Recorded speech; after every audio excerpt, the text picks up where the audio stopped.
કેમ છો વિદ્યાર્થી મિત્રો? મજામાં છો? જેમ્સ એકેડમી ચેનલમાં અલ્પેશ ઠુમ્મર વતી આપનું હાર્દિક સ્વાગત છે. આજે આપણે 2.32 નંબરનો દાખલો જોઈશું.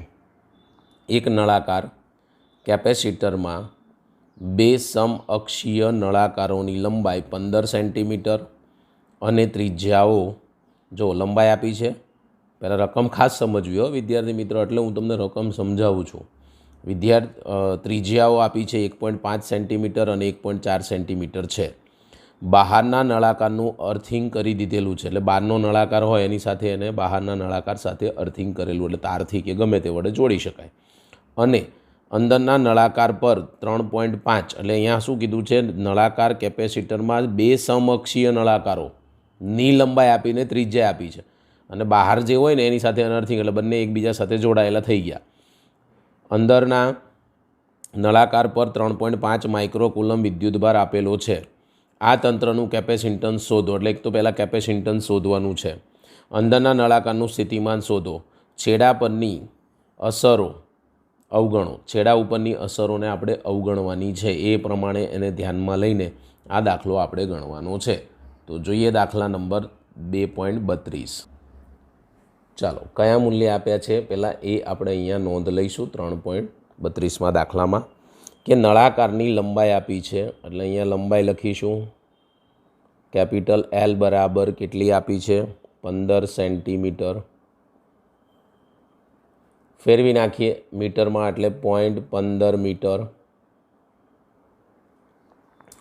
પછી એમ કીધું છે આપણને કે વિદ્યુતભાર આપેલો છે અને ત્રિજ્યા આપી છે. પહેલાં તો અંદરની ત્રિજ્યા શું છે? અંદરની ત્રિજ્યા એનું નામ લઈ લઈશું આપણે, R1 નામ આપીશું.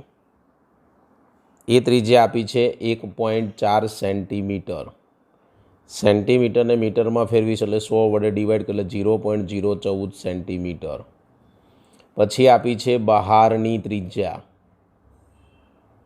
બહારની ત્રિજ્યા R2 બરાબર તમને આપી છે 1.5 સેન્ટીમીટર. એને ડિવાઈડ કરી 0.015 સેન્ટીમીટર થશે. બીજું શું આપ્યું છે?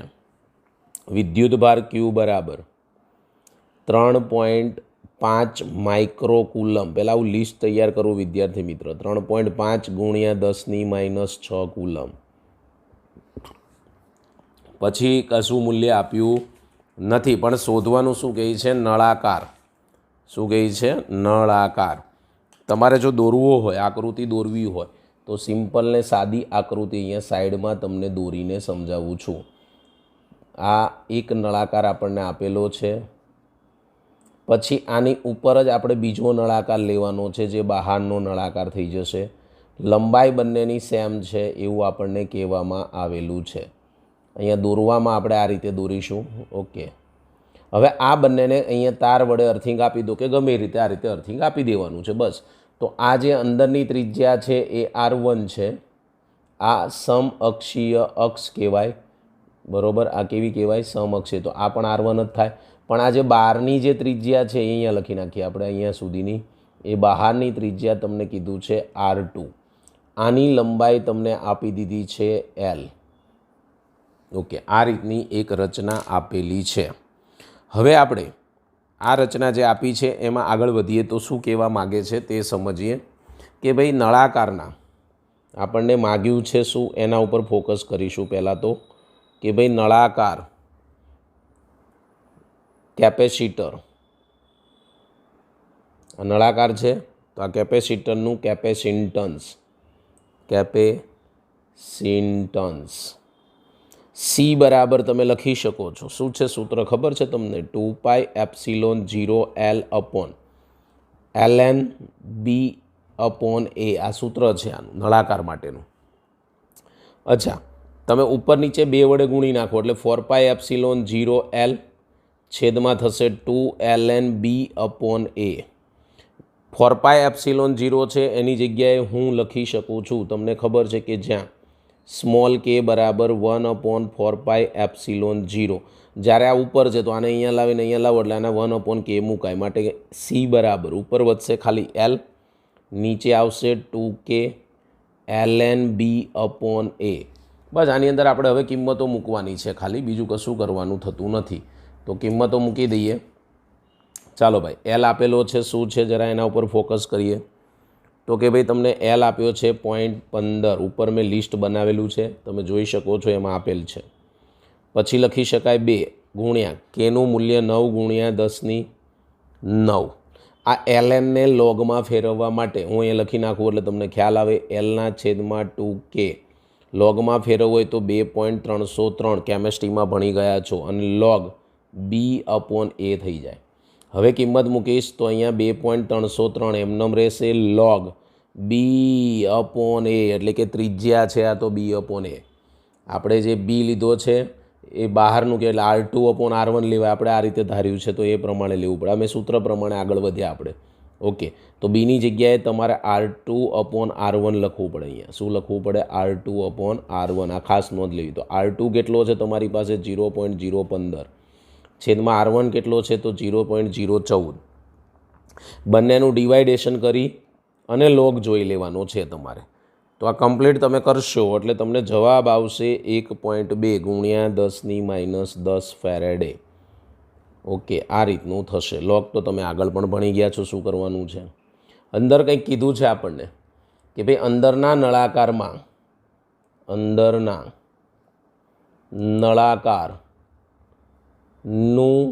સ્થિતિમાન શોધો. અંદરના નળાકારનું સ્થિતિમાન, આપણે તો ટાઇટલ જ આપવાનું રહ્યું ભાઈ, અંદરના નળાકારનું સ્થિતિમાન. શું થશે એનું સૂત્ર? તો v બરાબર તમને બધાને ખબર છે કે q/c. q કેટલો છે? તો 3.5. મેં લિસ્ટ બનાવેલું છે વિદ્યાર્થી મિત્ર, અહીંયા દેખાઈ રહ્યું છે 10⁻6. c તમને મળ્યો છે એ જ મૂકવાનો છે 1.2 ગુણ્યા 10⁻10. ડિવાઇડેશન કરશો એટલે v બરાબર તમને મળશે 2.9 ગુણ્યા 10⁴ voltage. This is full and final answer. તો આ હતો આપણો દાખલા નંબર 32મો. હવે જઈએ 33મા પર. 2.33ના દાખલાની રકમ સમજીએ. ડાઈ ઇલેક્ટ્રિક અચળાંક k એટલે k બરાબર 3. ડાઈ ઇલેક્ટ્રિક સ્ટ્રેન્થ લગભગ કેટલો આપ્યો છે? 10⁷. આને શું કહેવાય? ડાઈ ઇલેક્ટ્રિક સ્ટ્રેન્થ આપણને આપી છે 10⁷ વોલ્ટ પ્રતિ મીટર. શું આપી છે? 10⁷ વોલ્ટ પ્રતિ મીટર. એટલે ઈ કહેવાય. ધરાવતા દ્રવ્યની મદદથી 1 કિલોવોલ્ટ રેટિંગ ધરાવતા એક સમાંતર એટલે વોલ્ટેજ આપ્યું છે સમાંતર પ્લેટ કેપેસિટરની રચના કરવાની છે. બ્રેકેટમાં કંઈક આપ્યું છે, જોઈ લઈએ. ડાઇલેક્ટ્રિક સ્ટ્રેન્થ એ દ્રવ્ય દ્વારા બ્રેકડાઉન પામ્યા વિના સહન કરી શકાતું મહત્તમ વિદ્યુત ક્ષેત્ર છે.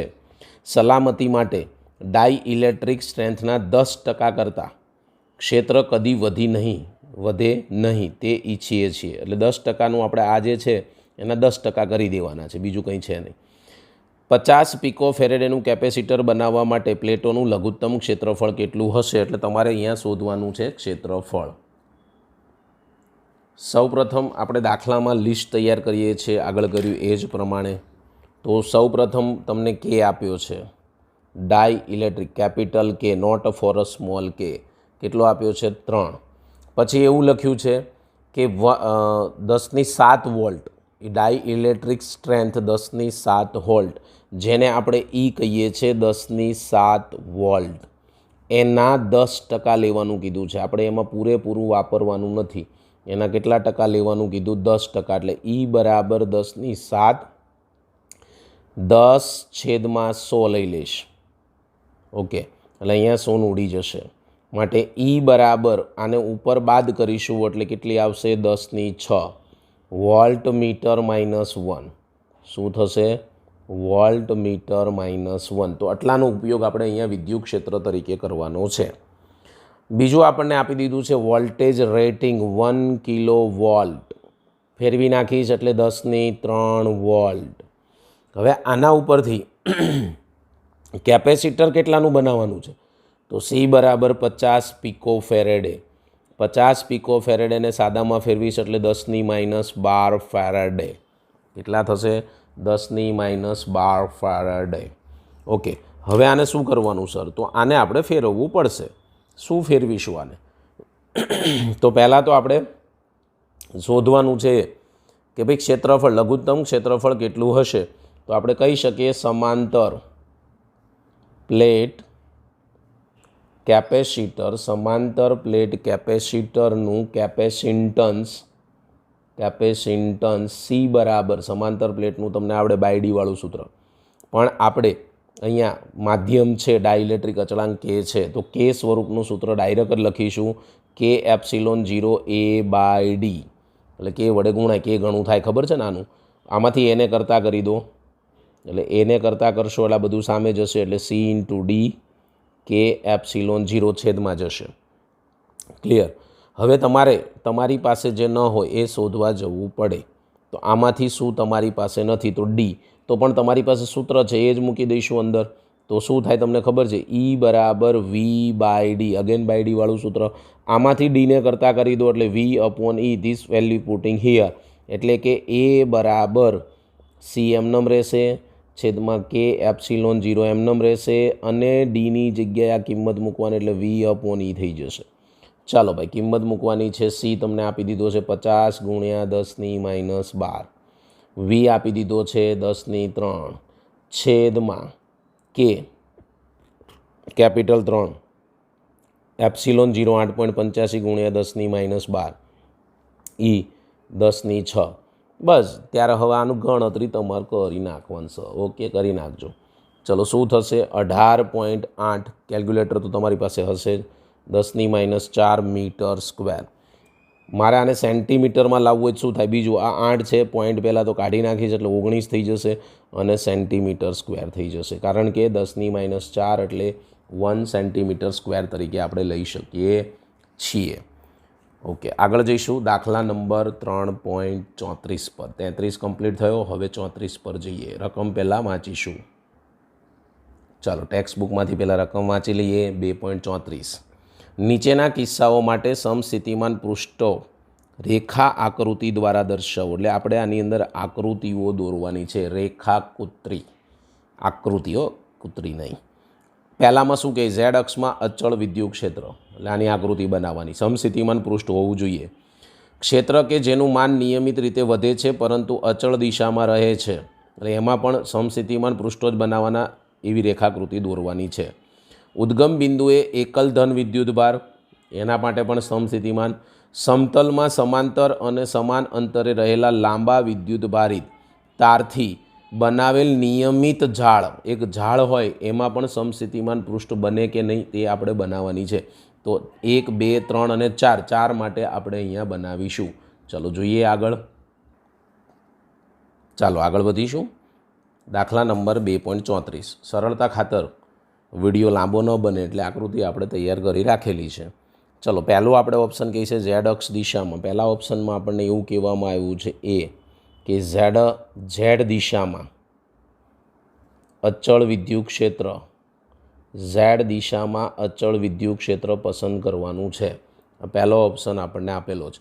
તો મેં એક્સ, વાય, ઝેડ લીધું, એ દિશામાં વિદ્યુત ક્ષેત્ર, અને સમતલ આ રીતે મૂકી દેવાના. આ બધા જ સમતલ સમસ્થિતિમાન પૃષ્ઠો હોય, આમાં બીજું કશું તમારે યાદ રાખવાની જરૂર જ નથી વિદ્યાર્થી મિત્રો, કે ઝેડ અક્ષ દિશામાં જો વિદ્યુત ક્ષેત્ર અચળ હોય તો આ સમતલ એક્સ વાય સમતલમાં હોય. જો આ કોને સમાંતર છે, વાયને, અને આ કોને સમાંતર છે, એક્સને, તો એક્સ વાય સમતલમાં હોય. ઓકે, ઓપ્શન બી, ક્ષેત્ર કે જેનું માન નિયમિત રીતે વધે છે પરંતુ અચળ દિશામાં, દાખલા તરીકે ઝેડ રહે, તો પછી આની આ જ આકૃતિ વિદ્યાર્થી મિત્ર એમાં આવશે, કારણ કે ઝેડ દિશામાં શું થાય છે, વિદ્યુત ક્ષેત્ર વધે છે, અને એક્સ વાય સમતલમાં તમારે આનું આ જ બતાવવાનું, એ પણ સમસ્થિતિમાન પૃષ્ઠો જ કહેવાય. તો એ અને બી બંને માટે આ જ આકૃતિ તમે દોરી શકો છો. ત્યારબાદ ઉદ્ગમ બિંદુએ એકલ વિદ્યુતભાર. હવે યાર કશું જ નહીં, અહીંયા પરિકરની અણી મૂકી દો, આ ઉદ્ગમ બિંદુઓ, એના ઉપર +q વિદ્યુતભાર મૂક્યો, આજુબાજુ વર્તુળ દોરો, અને જે સમતલ પસાર થાય એ સમતલને આપણે શું કહીશું, સમસ્થિતિમાન, કારણ કે બધા અંતર કેવા હોય, સરખા. આ ત્રિજ્યા અહીંથી અહીંયા, પછી અહીંથી અહીંયા જેટલું વધે એટલું જ અંતર અહીંયા વધારવાનું.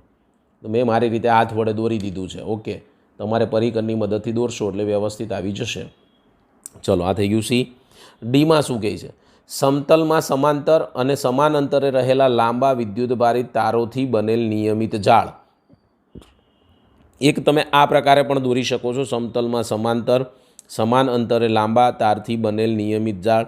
સમસ્થિતિમાન પૃષ્ઠ ઝાડની નજીકમાં બદલાતા હશે, પરંતુ અનંત અંતરે સમસ્થિતિમાન પૃષ્ઠો ઝાડને સમાંતર સમતલ આકારમાં હશે. એટલે અહીંયા આ અનંત અંતરે છે, જેમાં આ બધા સમતલ જે બન્યા એ બધા સમસ્થિતિમાન પૃષ્ઠો કહીશું આપણે, અને એ પણ અનંત અંતરે ઓકે સમતલ આકાર હશે. એવી રીતે અહીંયા પણ છે, પણ આ અનિયમિત છે. આ આમ કર્યું છે આપણે, આ રીતે લીધું છે જે એ અનિયમિત કહેવાય. પણ હા, થોડા લાંબા અંતરે તો એ નિયમિત આના જેવું બની જાય છે. એટલે આપણે એને સમસ્થિતિમાન પૃષ્ઠો તરીકે લઈ શકીએ છીએ. આ બંને સમસ્થિતિમાન પૃષ્ઠો જ કહેવાય, આ યાદ રાખજો, કંઈ અલગ નથી. ઓકે, ચલો, આ તો આપણો દાખલા નંબર 2.34. હવે જઈશું આપણે 2.35 પર. ચાલો, 2.35.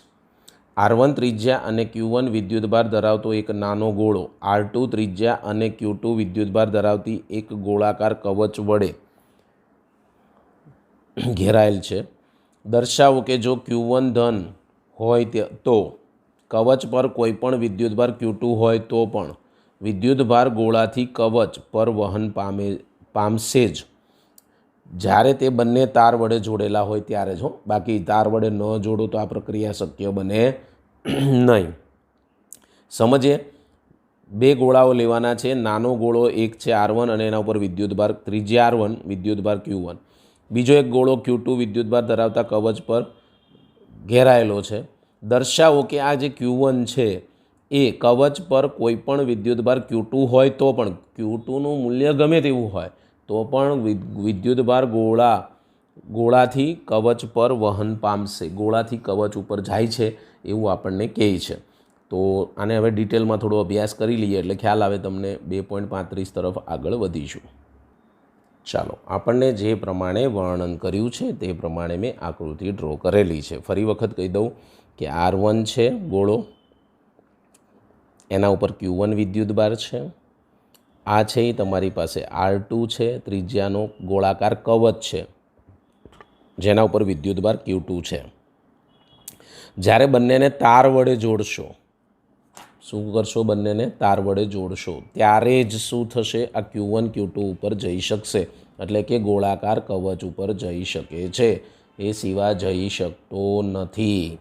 માટે આપણે અહીંયા પહેલાં વર્ણનમાં આપણે આપી દઈશું કે R1 ત્રિજ્યા અને Q1 વિદ્યુતભાર, R1 ત્રિજ્યા અને Q1 વિદ્યુતભાર ધરાવતો વિદ્યુતભારવાળા અથવા ધરાવતો નાના ગોળાને R2 ત્રિજ્યા અને Q2 વિદ્યુતભાર ધરાવતી આ ગોળાકાર કવચ છે ભાઈ, ગોળાકાર કવચમાં તેમના કેન્દ્રો સંપાત થાય, એકબીજા ઉપર સંપાત થાય તેમ રાખેલ છે.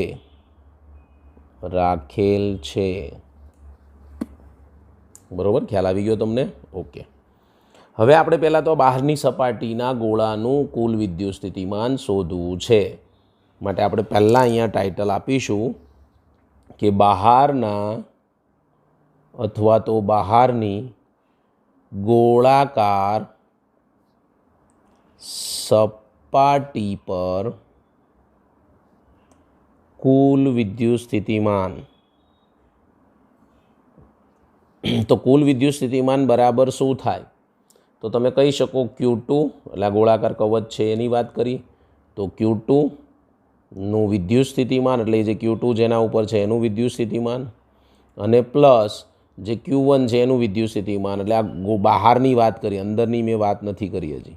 તો Q1નું સ્થિતિમાન. ચલો, આનું જે કુલ છે બહારનું એનું કંઈક સારું એવું આપણે નામ આપી દઈએ. એનું નામ શું આપીશું? તો હું એમ કહું V બહાર તરફ છે એટલે R2 છે. ઓકે, તો હું અહીંયા V2 અથવા VR2 એવું લખી નાખું. VR2 એટલે પરફેક્ટ ખબર પડે કે આ ગોળા ઉપરનું. બંનેનું શોધવાનું. ચલો, Q2નું અને Q1નું, તો બંનેમાંથી કે કોમન નીકળી જશે. પહેલામાં વધશે Q2 અપોન એની ત્રિજ્યા છે R2, બીજામાં વધશે Q1 અપોન એની ત્રિજ્યા R1. સમીકરણ નંબર 1. આવી જ રીતે આપણે અંદરનું શોધીશું. ક્યાંનું શોધવા જઈશું? અંદરનું. ચલો હવે અંદર માટે આપણે ટાઇટલ આપી દઈએ, અંદર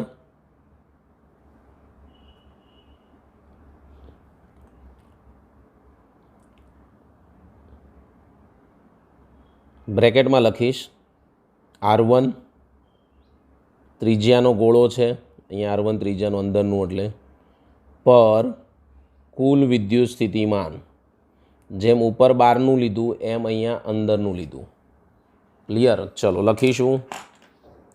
તો એનું શું થશે? તો VR1 લખીશું. બરાબર. હવે તમને ખબર છે કે આ જે સપાટી છે એનું શું થશે? તો કે Q1 R1, અને અહીંયા પણ શું થશે? કે Q1 R2. તો અહીંયા સેમ એવી જ રીતે તમને R1 મળશે કે અહીંયા આવશે Q1 અપોન R1 પહેલાં આવશે પ્લસ Q2 અપોન R2 પછી આવશે. એટલો જ ફરક. આને કહી દઈશ સમીકરણ. આ બેમાં ફરક એટલો જ. આગળ લખ્યું પણ બે પ્લસ જ છે એટલે આગળ પાછળ લખો તો કોઈ ફરક પડતો નથી, એટલે બંને સમાન જ થઈ ગયું. કારણ કે આ ગોળાકાર કવચ છે, આ છે એ ગોળાકાર કવચ છે, આ છે સોરી આ ગોળો છે, આ ગોળાકાર કવચ છે. તો બંનેનું કેવું થશે? સરખા જેવું જ થશે. એટલે કોઈ એમાં તમારે કોઈ ટેન્શન લેવાની જરૂર રહેતી નથી, બંને સેમ જ થાય છે. ઓકે. તો હવે શું સર? તો હવે આપણે આને બાદબાકી કરવી પડશે. પરિણામ 1 અને 2, કારણ કે તમારે શું લેવાનો? વિદ્યુત સ્થિતિમાનનો તફાવત શોધવાનો છે. માટે હું અહીં ટાઇટલ આપી દઈશ વિદ્યુત સ્થિતિમાનનો તફાવત.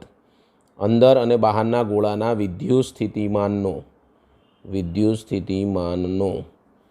તફાવત. એટલે કે તમારે અંદર અને બહારના બાદબાકી એટલે આમાંથી આ બાદ કરો એટલે VR1 માઇનસ VR2, એટલે આ ડાબી બાજુની બાદબાકી ડાબી બાજુની, જમણી બાજુની જમણી બાજુ. તો કે પહેલાં લખવાનું Q1 upon R1 plus Q2 upon અચ્છા અહીંયા ફરક એટલો હતો કે આ બહારની સપાટી હોય ને ત્યારે બંનેમાં અહીંયા ત્રિજ્યા બહારની જ આવે. ઓકે. અને અહીંયા અંદર બહાર બંનેની આટલો જ ફરક. અહીંયા મેં હમણાં કીધું સેમ છે પણ અહીંયા ફરક છે વિદ્યાર્થી મિત્રો. R2 આવશે, R1 R2 આવશે. આ અંદરની વાત કરી. હંમેશા યાદ રાખવું કે ટોટલ ત્રિજ્યા હોય એની બંને નીચે આવશે, બસ એટલું યાદ રાખવાનું. બહાર માટે, અંદર માટે નહીં. અંદર માટે બંને ત્રિજ્યા લાગુ પાડી શકાય, કારણ કે આપણે Q1 ને Q2 ઉપર લઈ જવાનો છે માટે. ચલો હવે આને આપણે બાદ કરીશું. તો માઇનસ કે તો કોમન કાઢી લીધા છે, Q2 upon R2 plus minus Q1 upon અહીંયા આપણે લખતા મૂકી દીધું, બાકી રાખ્યું. અહીંયા 2 છે, અહીંયા R2 છે. જે ઉડતું હોય એને આપણે ઉડાડી દઈશું. તો Q1 અપોન RU આ બંને ઉડી જશે, Q2 પ્લસ માઇનસ. ચલો માટે VR1 minus VR2 is equal to કે બ્રેકેટમાં આવશે. બંનેમાં Q1 છે એ પણ કોમન કાઢી શકાય એટલે Q1 કે અહીંયા 1 વધશે. શું વધ્યું? R1 minus 1 upon R2. આપણને શું કીધું છે કે આના ઉપર વહન પામશે તેવું દર્શાવો. તો આપણે અહીંયા આના ઉપરથી જ કહી શકીએ Q1 અહીંયા વધ્યો છે, દેખાય છે ને. માટે હું અહીંયા કહી શકું કે Q1 ધન વિદ્યુત ભાર છે. કેવો વિદ્યુત ભાર છે?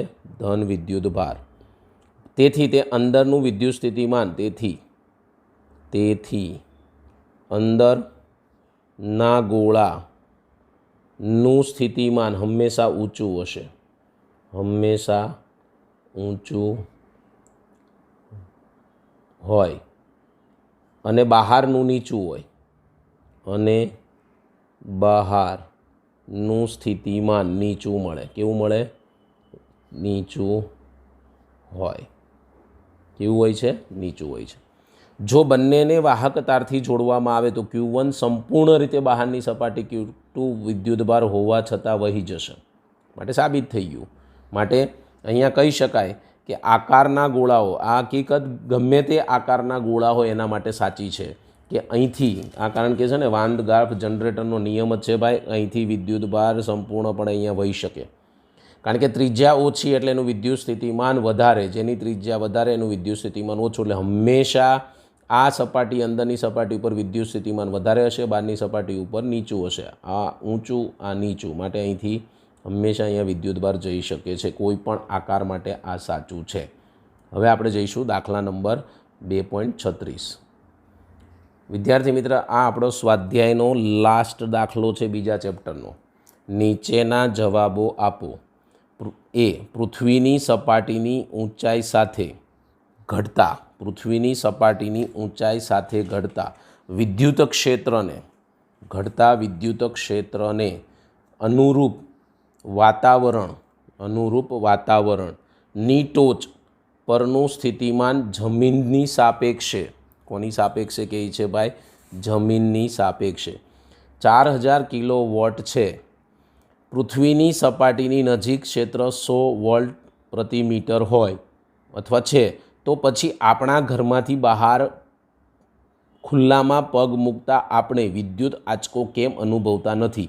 ઘરને એક સ્ટીલનું પાંજરું ધારો કે જેમાં અંદર કોઈ ક્ષેત્ર નથી. આપણને એક સરસ મજાનો અહીંયા પ્રશ્ન કર્યો છે. આ લોકોએ સરસ મજાનું એક પૂછે છે કે પૃથ્વીની સપાટીની ઊંચાઈ સાથે ઘટતા વિદ્યુત ક્ષેત્ર અનુરૂપ વાતાવરણનું સ્થિતિમાન એટલું છે, સ્થિતિમાન એટલું, અને પૃથ્વીની સપાટીની નજીક એટલું છે, તો બે વચ્ચે વિદ્યુત સ્થિતિમાનનો તફાવત થયો કે નહીં?